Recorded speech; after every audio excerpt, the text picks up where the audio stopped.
Trump and his administration are getting the message out there on the new tax reform, but just like healthcare, this is going to be a hard bill to pass. Sometimes a story can be so complex and have so many layers that it causes the media to miss their mark, be slow to react, or just plain miss the story. Prime example is the media's ongoing coverage of the Flint water crisis.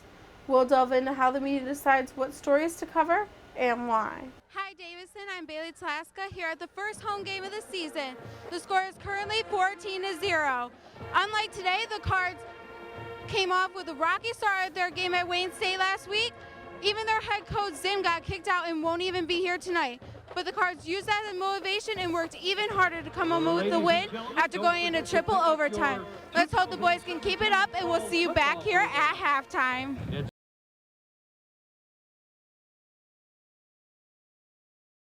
He instantly started punching me over and over and over again, over 12 times, and my face finally busted open. And blood went all over my parents' car, all over him, all over me. Once the bruises finally set in, Madison realized these ones would not be so easy to cover. I said, I have bruises all over my face, my lips are bleeding, my nose is bleeding, my eye is bleeding. I said, what do you expect me to go in there and say to my 90-year-old great-grandma and my 60-year-old grandma?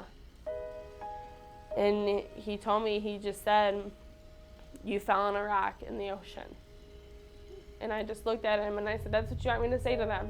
Absolutely never, never has my boss come to me and said, Fike, you know what? I want you to take this angle with it. Never. But Sinclair does make each of their stations air what are called must-runs. These are programs that the local stations must fit into their newscasts. Most of these programs are biased and project the viewpoint of Sinclair.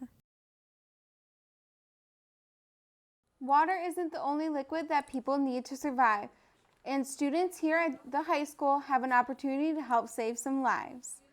The National Honor Society will be hosting a blood drive this Friday, the 29th. If you are 16 years old or older, you can sign up during all lunches. And with the exception of Rachel Maddow and CNBC, almost no national networks gave airtime to the crisis until the governor declared a state of emergency. Then the local and national media started to take interest in Flint. Lead in the water supply in Flint, Michigan. And for most, the interest did not last long. Mainstream media